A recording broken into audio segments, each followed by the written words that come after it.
The radio crackled with static at Forward Operating Base Kestrel, nestled in the barren mountains of eastern Afghanistan. Major Davidson's weathered fingers gripped the handset, his knuckles white against the black plastic. The Taliban had been probing their perimeter for 3 days, testing their defenses like wolves circling a wounded elk. Intelligence suggested a major assault was imminent, but the nearest reinforcements were 72 hours out, assuming the roads stayed clear. Control, this is Kestrel Base. We need immediate air support. Enemy contact imminent, over. Davidson's voice carried the weight of command, but those who knew him well could detect the underlying tension. The response came laden with static and bad news. Kestrel Base, negative on immediate air support. All assets committed to Operation Mountain Thunder. Stand by for updates. In the Tactical Operations Center, Lieutenant Marcus Webb studied the satellite feeds on his screen. Heat signatures moved like phantoms across the rocky terrain, converging on their position from 3 directions. The base housed 43 Marines, a handful of Army specialists, and enough ammunition to hold out for maybe 18 hours against a sustained assault. "Sir," Webb called out, his voice tight, "we've got movement on all approaches. Looks like they're positioning mortars on Ridge 7. Davidson moved to the window, binoculars raised. The Afghan landscape stretched endlessly, all dust and stone and harsh shadows. Somewhere out there, an enemy force 3 times their size was preparing to overrun their position. He'd been in situations like this before, but never with so few options. The first mortar round impacted 50 meters from the main gate, sending a plume of dirt and debris skyward. Then another. The bombardment had begun. All stations, this is Kestrel Base. We are taking indirect fire. Request immediate close air support, any station, any aircraft, over." The radio remained silent, except for the hiss of empty frequencies. But then, cutting through the static like a blade through silk, came a voice that would change everything. It was calm, professional, tinged with what sounded like a slight southern drawl. "Kestrel Base, this is Reaper 27. I copy your transmission." Davidson exchanged glances with Webb. Reaper call signs belonged to A-10 Thunderbolt aircraft, tank killers built for exactly this kind of close air support mission. But according to their intelligence briefings, there weren't supposed to be any A-10s in their sector. "Reaper 27, Kestrel Base, what's your position and armament status?" The voice came back steady and sure. "Kestrel Base, I'm currently 15 miles south of your position with a full combat load. 30mm cannon, Hydra rockets, and Mavericks, ready to provide immediate fire support." Major Davidson felt something he hadn't experienced in days: hope. But questions lingered in the morning air like smoke from the enemy mortars. Where had this A-10 come from? And who was the pilot brave enough to fly solo into what was about to become a killing field? The second mortar barrage began, and Davidson knew they were about to find out. Major Davidson's hands moved with practiced efficiency across the radio controls, but his mind raced with tactical calculations. The Taliban mortars had found their range now, and each successive round crept closer to the base's vital infrastructure. Through the reinforced windows of the operations center, he could see Marines scrambling to defensive positions, their movements sharp and purposeful despite the chaos erupting around them. "Reaper 27, I need you to authenticate," Davidson transmitted, his voice cutting through the ambient noise of explosions and shouted orders. Standard operating procedure demanded verification. Too many operations had been compromised by enemy forces monitoring radio frequencies and mimicking friendly call signs. The response came without hesitation. "Kestrel Base, Reaper 27 authenticates Whiskey Charlie 77. I repeat, Whiskey Charlie 77. Lieutenant Webb cross-referenced the authentication code with their classified frequency sheets, his finger tracing down columns of seemingly random letter-number combinations. After a tense 15 seconds, he looked up at Davidson and nodded. The code was legitimate, current, and classified at the highest levels. But something still nagged at Davidson. A-10 Warthogs typically flew in pairs, providing mutual support and redundant firepower. Solo missions were rare, especially in contested airspace where surface-to-air missiles could turn a close air support run into a death sentence. 2-7, what happened to your wingman? A pause stretched across the radio waves, filled only by the distant thunder of another mortar impact. When the pilot's voice returned, it carried a subtle shift in tone, professional still, but with an edge that spoke of recent loss. Kestrel Base, Reaper 26 experienced mechanical failure and returned to base. I'm solo on this mission. Davidson accepted the explanation, though something about it felt incomplete. In the Marine Corps, you learn to read between the lines of official communications, to sense the stories that couldn't be told over unsecured channels. Whatever had happened to Reaper 26, it had left this pilot flying alone into what intelligence reports suggested was heavily defended airspace. Through his binoculars, Davidson spotted muzzle flashes on the northern ridgeline, small arms fire from what appeared to be a Taliban reconnaissance element. They were getting bolder, moving closer to the base perimeter as the mortar barrage continued to pin down the defenders. 2-7, I've got enemy infantry moving on grid 7-4 Alpha. Can you get eyes on? Roger, Kestrel Base, descending for visual confirmation. The distinctive sound of turbofan engines reached the base moments later, not the sharp whine of jet fighters, but the deeper, more ominous growl of the A-10's twin General Electric engines. The aircraft materialized from the south like a mechanical predator, its angular silhouette unmistakable against the pale Afghan sky. Davidson had seen A-10s before, but never quite like this. The pilot kept the aircraft low, using the terrain to mask their approach while conducting what appeared to be a textbook reconnaissance run. The Warthog banked gracefully around the ridgeline, its pilot clearly comfortable operating at altitude and speeds that would challenge even experienced close air support aviators. Kestrel Base, Reaper 27. I have visual on multiple enemy positions. Count approximately 30 personnel with mortars, small arms, and what appears to be crew-served weapons. Request permission to engage. Davidson's decision would determine whether his Marines lived or died. But as another mortar round impacted near the motor pool, sending twisted metal fragments through the air like deadly confetti, the choice became clear. Reaper 27, you are cleared hot. Engage at will. The A-10 Thunderbolt banked sharply to the left, its pilot lining up for what military aviators call a gun run, a straight-line attack that would bring the aircraft's massive GAU-8 Avenger cannon to bear on enemy positions. From the Tactical Operations Center, Major Davidson watched through high-powered optics as the Warthog rolled into its attack dive. What happened next would be seared into the memory of every Marine at FOB Kestrel. The cannon's distinctive sound reached them first, not the sharp crack of small arms or the boom of mortars, but something deeper and more primal. The GAU-8 fired 30mm depleted uranium rounds at a rate of 4,000 rounds per minute, creating a sound unlike anything else in modern warfare. A guttural, earth-shaking roar that seemed to tear reality itself apart at the seams. Through his binoculars, Davidson saw the cannon's impact on the northern ridgeline. Dust and debris erupted in precise lines across the Taliban positions, each burst lasting exactly 2 seconds, but delivering enough firepower to eliminate entire squad-sized elements. The enemy mortars fell silent. Good hits, 2-7.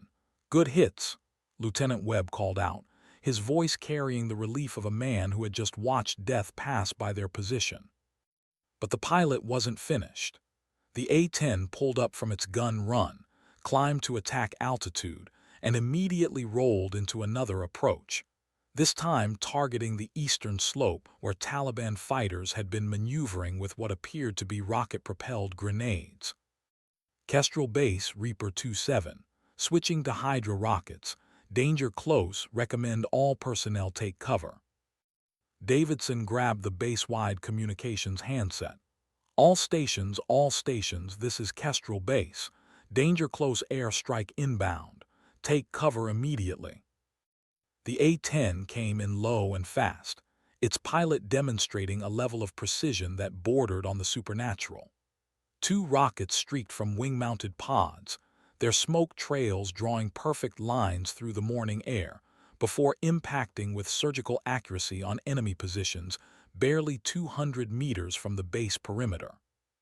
The explosions sent shockwaves through the operations center, rattling windows and causing dust to cascade from the ceiling. But when the smoke cleared, the enemy fire had been completely suppressed. For the first time in 3 days, FOB Kestrel fell silent except for the distant sound of the A-10's engines as it climbed back to altitude. "Outstanding work 27, Davidson transmitted, genuine admiration coloring his voice. "That was some of the finest close air support I've ever witnessed." The pilot's response came with characteristic understatement. "Just doing my job, Kestrel Base, happy to help." But Davidson's trained ear caught something in that transmission, a slight breathlessness that suggested the pilot had been pulling significant G-forces during those attack runs. The kind of aggressive maneuvering that required not just skill, but exceptional physical conditioning and mental toughness. Lieutenant Webb approached with a message pad, his expression troubled. "Sir, I've been monitoring enemy radio traffic. Intercepts suggest this wasn't their main assault. Intelligence indicates they've got a much larger force positioned to the west, possibly including vehicle-mounted weapons." Davidson felt the brief moment of victory slip away. If the Taliban had been probing with a relatively small force, their main assault would come with overwhelming numbers and heavier weapons. The kind of sustained attack that even the most skilled A-10 pilot might not be able to repel. 27. What's your fuel and ammunition status? The response carried a note of concern. "Kestrel Base, I'm showing 60% fuel and approximately 75% ordnance remaining. But I should advise you, I'm monitoring radio chatter suggesting additional enemy forces in your area." Major Davidson stared out at the Afghan landscape, its harsh beauty masking the deadly game of chess being played across its ridges and valleys. The morning's victory had bought them time, but the war was far from over. The Tactical Operations Center buzzed with renewed activity as intelligence reports flooded in through encrypted channels. Staff Sergeant Maria Gonzalez, the base's senior intelligence analyst, hunched over her workstation with the focused intensity of someone deciphering enemy intention from fragments of intercepted communications. "Major, you need to see this," she called out, her voice tight with concern. "We're getting SIGINT intercepts suggesting a coordinated attack involving at least 2 companies of Taliban fighters, plus technical vehicles. That's gun trucks with mounted weapons." Davidson moved to her position, studying the electronic displays that showed a digital representation of the tactical situation. Red icons indicated enemy forces, their positions plotted based on radio triangulation and satellite imagery. The picture that emerged was sobering. They were about to face a force nearly 5 times their size, equipped with mobility and firepower that could overwhelm their defensive positions. Through the reinforced windows, the A-10 remained visible in the distance, its pilot maintaining a combat air patrol pattern while awaiting further instructions. Davidson found himself wondering about the person flying that aircraft, their experience level, their background, their ability to sustain the kind of intense combat operations that the next few hours would demand. Reaper 27, Kestrel Base. We're showing significant enemy reinforcements moving toward our position. What's your assessment of the tactical situation? The response came after a brief pause. during which Davidson imagined the pilot scanning the horizon through their aircraft's sophisticated targeting systems. Kestrel Base, I'm seeing dust clouds to the west consistent with vehicular movement. Multiple columns, possibly 12 to 15 vehicles total. They're staying just beyond visual range, but their movement patterns suggest they're positioning for a coordinated assault. Lieutenant Webb joined the conversation from his position at the communications console. 2-7, this is Kestrel Base Actual. Can you provide an estimate on enemy timeline? Based on their current movement patterns and terrain considerations, I'd estimate 45 minutes to 1 hour before they're in position to commence their attack. Davidson felt the weight of command settle on his shoulders like a lead blanket. 45 minutes to prepare his Marines for an assault that would test every aspect of their training and equipment. 45 minutes to coordinate with an unknown pilot whose aircraft represented their only realistic hope of survival. 2-7, I need to know your limitations. How long can you maintain station over our position? The pilot's voice carried the clinical precision of someone calculating fuel consumption against combat requirements. Kestrel Base, current fuel state allows for approximately 90 minutes of station time. If we extend that to maximum endurance, I can give you 2 hours, but that would leave minimal reserves for the flight home. It was an impossible equation. The Taliban assault would likely last longer than 2 hours, but asking the pilot to extend beyond safe fuel margins would be tantamount to ordering a suicide mission. Davidson had commanded Marines through enough combat operations to understand the weight of such decisions. Staff Sergeant Gonzalez looked up from her intelligence workstation. "Sir, there's something else. The intercepts are suggesting they've got manpads, man-portable air defense systems, shoulder-fired missiles." The information hit Davidson like a physical blow. Surface-to-air missiles would force the A-10 to operate at higher altitudes, reducing the effectiveness of the aircraft's close air support capabilities and putting the pilot at significantly greater risk. 2-7, are you monitoring this conversation? Affirmative, Kestrel Base. I copy possible SAM threats. Davidson waited for the pilot to request permission to withdraw to a safer operating altitude, or to suggest alternative tactics that would minimize their exposure to enemy air defenses. Instead, the radio remained silent for several long seconds. When the pilot's voice returned, it carried a resolve that surprised everyone in the operations center. Kestrel Base, Reaper 2-7. I'll be staying low and fast. Those Marines down there are counting on us. The transmission ended, leaving Davidson staring out at the A-10 as it continued its patrol pattern. Whoever was flying that aircraft had just accepted a mission profile that combat aviators typically called pushing the envelope, operating at the very edge of acceptable risk in order to provide maximum support to ground forces. The first sign of the Taliban's main assault came not from visual observation, but from the sensitive seismic equipment that Staff Sergeant Gonzalez monitored in her intelligence section. The ground-based sensors, originally designed to detect tunneling activity, now registered the rhythmic vibrations of multiple vehicles moving across the rocky terrain toward Fob Kestrel. "Contact, contact," Gonzalez called out, her voice cutting through the tactical operations center's ambient noise. "I'm showing vehicle signatures on multiple approaches. This is it, sir." Major Davidson moved to the observation windows, raising his binoculars toward the western ridgeline, where dust clouds had begun to appear like smoke signals announcing the enemy's advance. Through the powerful optics, he could make out the angular silhouettes of Toyota pickup trucks, the Taliban's vehicle of choice for mounting heavy weapons and transporting assault teams. All stations, this is Kestrel Base. Enemy assault commencing. Battle stations, battle stations." The base transformed with the efficiency of a well-trained machine. Marines sprinted to predetermined defensive positions, their movements choreographed by months of drill and preparation. Machine gun teams established fields of fire, mortar crews prepared for indirect fire missions, and forward observers took positions where they could coordinate with air support. Lieutenant Webb's voice crackled over the radio network.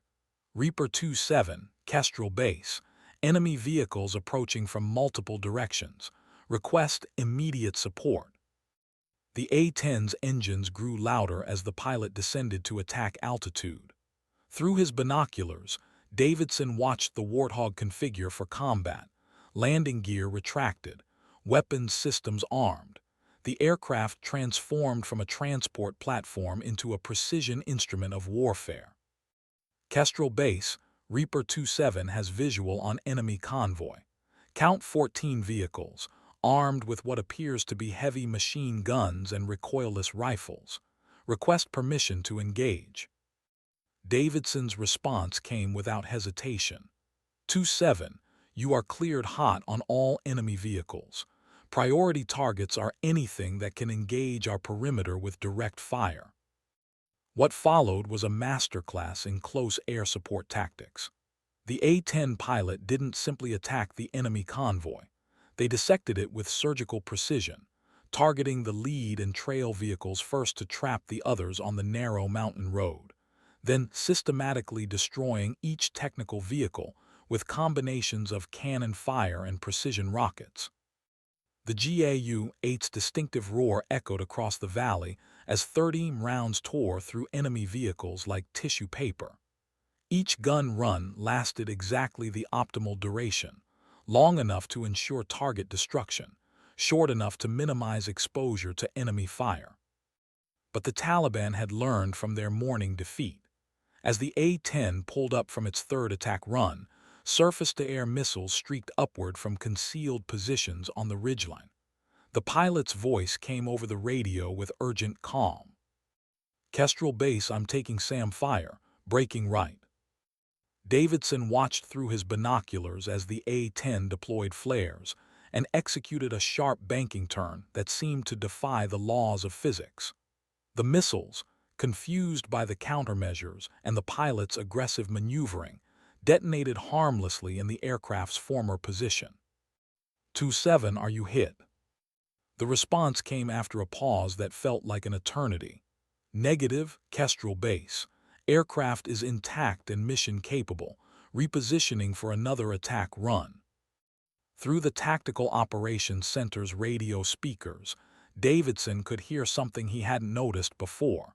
The pilot's breathing was slightly labored, probably from pulling heavy G-forces during the evasive maneuvers. But there was no trace of panic, no suggestion of retreat. Instead, the A-10 came around for another attack, this time approaching from a different direction to avoid the SAM sights. The pilot had adapted their tactics in real time, demonstrating the kind of situational awareness that separated exceptional aviators from merely competent ones. Kestrel Base, 27 inbound for another pass, targeting remaining vehicles on the eastern approach.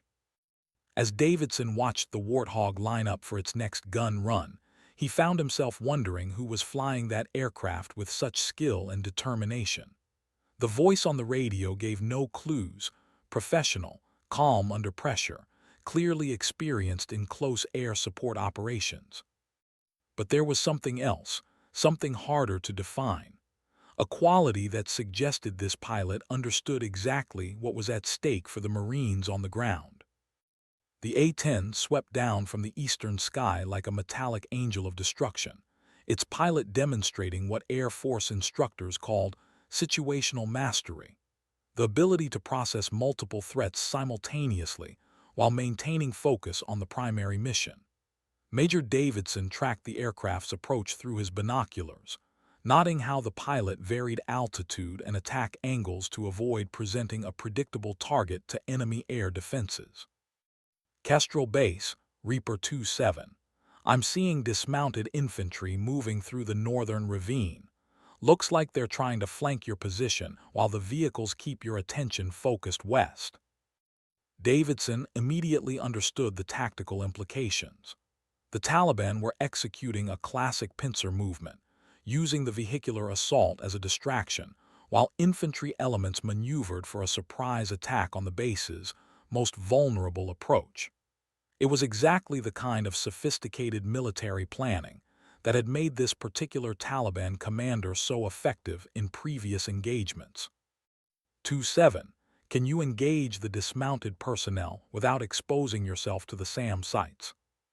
The pilot's response came after a brief pause, the kind of tactical consideration that meant life or death in combat aviation.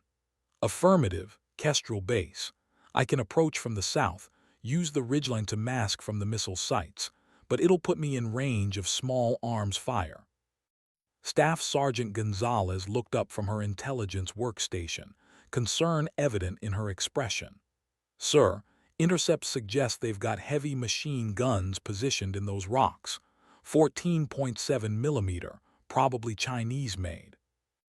Davidson felt the familiar weight of command decisions that could cost lives regardless of which option he chose. The Taliban infantry had to be stopped before they reached the base perimeter, but asking the A-10 pilot to fly within range of heavy machine gun fire was essentially ordering them into a gauntlet of tracer rounds and armor-piercing ammunition. 2-7. What's your assessment of the risk? The pilot's voice carried the matter-of-fact tone of someone who had already made the decision. Kestrel Base, those Marines are in more danger than I am. I'm going in.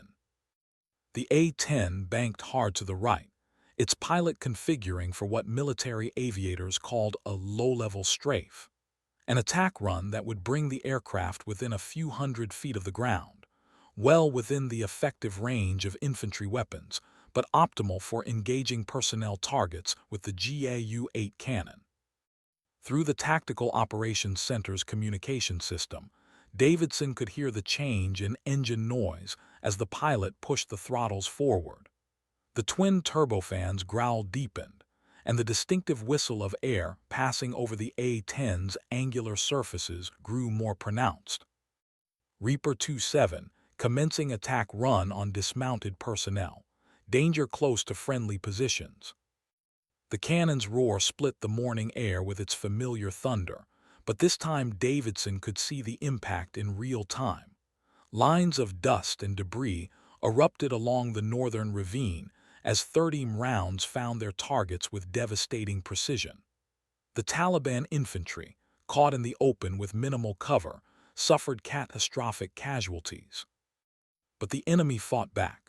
Tracer rounds reached upward toward the A-10 like deadly fireworks, their bright streaks creating a web of intersecting fire that the pilot had to navigate while maintaining an attack heading. Several rounds struck the aircraft's armored underbelly with metallic clangs that were audible even over the engine noise. Taking hits, the pilot transmitted, voice steady despite the circumstances. Aircraft is still mission capable. Though pulled up from its attack run, climbing rapidly to get out of small arms range. But instead of retreating to a safe altitude, the pilot immediately began setting up for another pass. 2-7, you don't have to make another run. You've done enough. The response came without hesitation. Negative, Kestrel Base. I'm still seeing movement in that ravine, coming around for cleanup. Lieutenant Webb caught Davidson's attention from his position at the communications console. Sir, the pilot's been in combat for over an hour. Fuel has to be getting critical. Davidson realized Webb was right. The A-10 had been providing continuous close air support while maneuvering aggressively to avoid enemy fire. Those kinds of operations consumed fuel at rates far above normal cruise consumption. 2-7, what's your fuel state? A pause. Kestrel Base, I'm showing 30% remaining. The number hit Davidson like a physical blow. 30% fuel meant the pilot was already operating beyond recommended safety margins, especially considering they still had to fly back to their home base. Most military aviators would have declared a fuel emergency and departed for refueling. But the A-10's engines continued to growl overhead, and the pilot's voice returned with quiet determination. "Kestrel Base, those Marines are still taking fire. I've got enough fuel for one more attack run." The second gun run proved to be even more dangerous than the first. Taliban fighters, having learned from their devastating losses, had repositioned their heavy weapons to create interlocking fields of fire that would force the A-10 to fly through a concentrated barrage of anti-aircraft fire. Major Davidson watched through his binoculars as tracer rounds reached toward the Warthog like deadly fingers, each bright streak representing a potential catastrophic hit. "2-7, you're flying into a wall of fire down there," he transmitted, unable to keep the concern from his voice. The pilot's response carried the calm professionalism of someone who had already calculated the risks and accepted them. "Roger, Kestrel Base, I can see the tracers, adjusting approach angle to minimize exposure time." What followed was a display of flying skill that would be talked about in Air Force squadrons for years to come. The A-10 pilot didn't simply fly straight through the enemy fire. They wove between the tracer streams like a fighter pilot in aerial combat, using every available terrain feature to break up enemy targeting solutions while still maintaining an effective attack heading. The GAU-8 cannon roared again, its 30 rounds walking along the northern ravine with mechanical precision. Davidson could see the impact through his field glasses, enemy positions erupting in clouds of dust and debris as the depleted uranium rounds found their targets.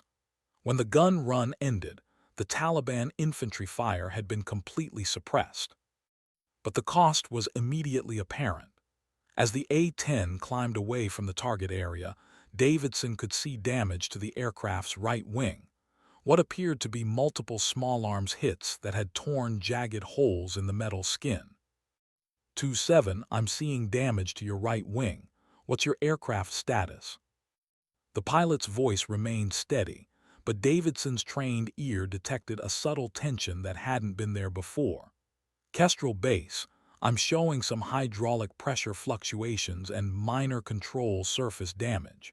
Aircraft is still flyable, but I should probably consider returning to base." Staff Sergeant Gonzalez looked up from her intelligence workstation with information that made Davidson's heart sink.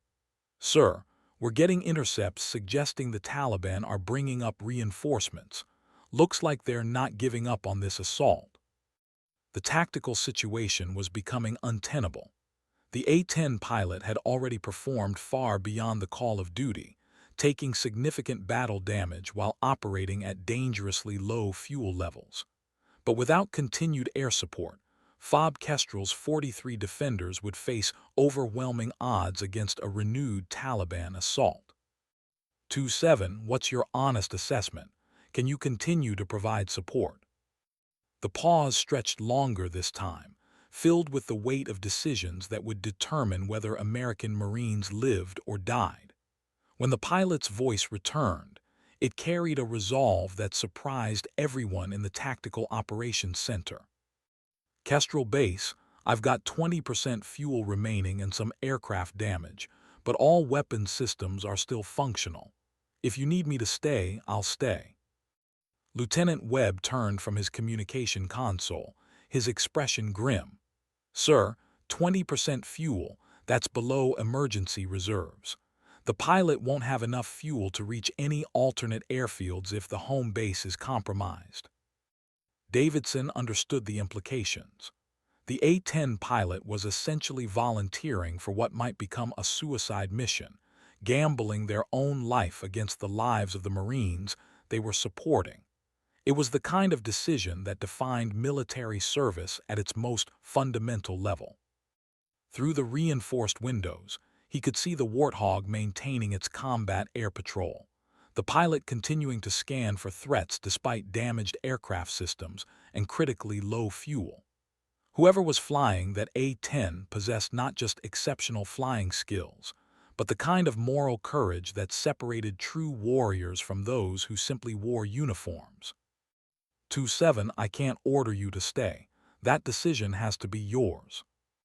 The response came immediately, without hesitation. Kestrel Base, those Marines down there didn't get to choose their situation either. I'm staying until this is finished. As Davidson watched the damaged A-10 continue its patrol pattern, he found himself wondering about the pilot's background, their training, their personal story. The voice on the radio gave few clues, but their actions spoke volumes about character and dedication. In 30 minutes of combat, this unknown aviator had already earned a place among the legends of close air support. The Taliban's final assault began with a precision that spoke to sophisticated military planning. Instead of the chaotic vehicle charges that had characterized earlier attacks, this wave approached with the methodical coordination of a force that had learned from its mistakes. Major Davidson watched through his binoculars as enemy infantry advanced using fire and movement tactics, their progress covered by carefully positioned heavy weapons teams. "All stations, this is Kestrel Base," he transmitted over the base communication network. "Final enemy assault commencing. Weapons tight, fire only on confirmed targets, make every round count." The Marines responded with the disciplined efficiency of professional warriors. Machine gun teams established interlocking fields of fire, while designated marksmen took positions where they could engage enemy leaders and weapons crews. But Davidson knew that without continued air support, their defensive firepower would eventually be overwhelmed by superior numbers. Reaper 27, Kestrel Base. Enemy infantry advancing on multiple approaches. Request immediate support. The A-10's engines grew louder as the pilot descended to attack altitude, but Davidson could hear something different in the sound. A slight irregularity that suggested battle damage was affecting aircraft performance. Through his field glasses, he could see fluid streaming from the right wing, probably hydraulic fluid from damaged control systems. Kestrel Base 27 has visual on enemy personnel. I'm seeing coordinated movement patterns suggesting company-level organization. These guys know what they're doing. The pilot's tactical assessment confirmed Davidson's own observations. This wasn't a desperate Taliban assault, but a carefully planned operation designed to overwhelm FOB Kestrel's defenses through superior numbers and coordinated tactics. The kind of attack that had successfully overrun isolated outposts throughout Afghanistan's turbulent history. 27, what's your weapons status? I've got 40% cannon ammunition remaining and 2 Maverick missiles. Should be sufficient for this engagement. But as the pilot lined up for another attack run, the Taliban revealed their final tactical surprise.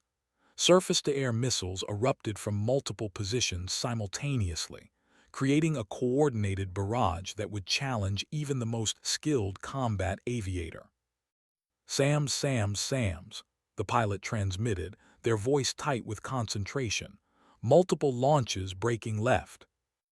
Davidson watched in fascination and horror as the A-10 executed a series of evasive maneuvers that seemed to defy the aircraft's reputation as a slow, ungainly tank killer. The pilot deployed flares and chaff while pulling G-forces that stressed both aircraft and aviator to their absolute limits. 3 missiles detonated in rapid succession, their explosions creating mushroom clouds of smoke and debris that temporarily obscured the Warthog from view. For several heart-stopping seconds, the Tactical Operations Center fell silent except for the hiss of radio static. Then the A-10 emerged from the smoke, still flying but clearly struggling. The aircraft's right engine was trailing white vapor, and its flight path showed the erratic movements of damaged control surfaces. 27, report your status. The pilot's voice came back strained but determined. "Kestrel Base, I've taken some hits. Right engine is running rough and I'm losing hydraulic pressure on primary flight controls, but I'm still mission capable." Staff Sergeant Gonzalez called out from her intelligence workstation. "Sir, the pilot's aircraft is seriously damaged. They need to return to base immediately." Davidson found himself facing the most difficult decision of his military career. The A-10 pilot had already risked everything to support his Marines, taking battle damage that would ground most aircraft. Asking them to continue would be tantamount to ordering their death. But the Taliban assault was reaching its climax. Enemy fighters were already within 200 meters of the base perimeter, close enough that Davidson could see their individual faces through his binoculars. Without air support, Fob Kestrel would fall within the hour. 2-7, you've done more than enough. You need to get that aircraft to safety. The pilot's response came with quiet finality. Negative, Kestrel base. Those Marines are depending on me. I'm making one more run. As Davidson watched the damaged A-10 turn toward the enemy positions, he realized he was witnessing something extraordinary, a display of courage and dedication that transcended normal military duty. Whoever was flying that aircraft had chosen to risk everything for soldiers they had never met, people whose names they didn't know. It was the kind of heroism that defined the very best of military service. The final attack run began with an approach that showcased both desperation and extraordinary skill. The A-10 pilot, flying an aircraft with damaged flight controls and a failing engine, descended toward the Taliban positions with the grim determination of someone who understood that this might be their last tactical contribution to the battle for Fob Kestrel. Major Davidson tracked the Warthog's approach through his binoculars, noting how the pilot compensated for damaged control surfaces by using differential thrust and subtle adjustments to the remaining functional systems. It was flying of the highest caliber, the kind of skill that could only come from years of training and natural talent refined under extreme pressure. Kestrel Base, 2-7 commencing final attack run, targeting enemy personnel within 200 meters of your perimeter. The cannon's roar split the morning air with devastating effect. The GAU-8's 30 rounds walked through Taliban positions with mechanical precision, each burst lasting exactly 2 seconds, but delivering enough firepower to eliminate entire squads. Enemy fighters who had been advancing confidently toward the base perimeter suddenly found themselves under fire from above, their assault momentum broken by the reality of modern close air support. But the Taliban fought back with everything they had. Heavy machine gun fire reached toward the A-10 from multiple positions, creating a web of tracer rounds that the pilot had to navigate while maintaining an attack heading. Several rounds struck the aircraft's armored cockpit, producing metallic impacts that were audible even over the engine noise. "Taking heavy fire," the pilot transmitted, voice steady despite the circumstances. "I can see the rounds impacting the canopy." Davidson watched in amazement as the A-10 continued its gun run even while under direct fire from enemy positions. The pilot's commitment to the attack was absolute. They maintained their targeting solution and weapon delivery parameters despite facing what amounted to a firing squad of Taliban heavy weapons. When the gun run ended, the silence was profound. Enemy fire had been completely suppressed, and Taliban fighters were retreating in disarray toward the protection of distant ridgelines. The assault on Fob Kestrel had been broken. "Outstanding work 2-7, Davidson transmitted, his voice carrying genuine,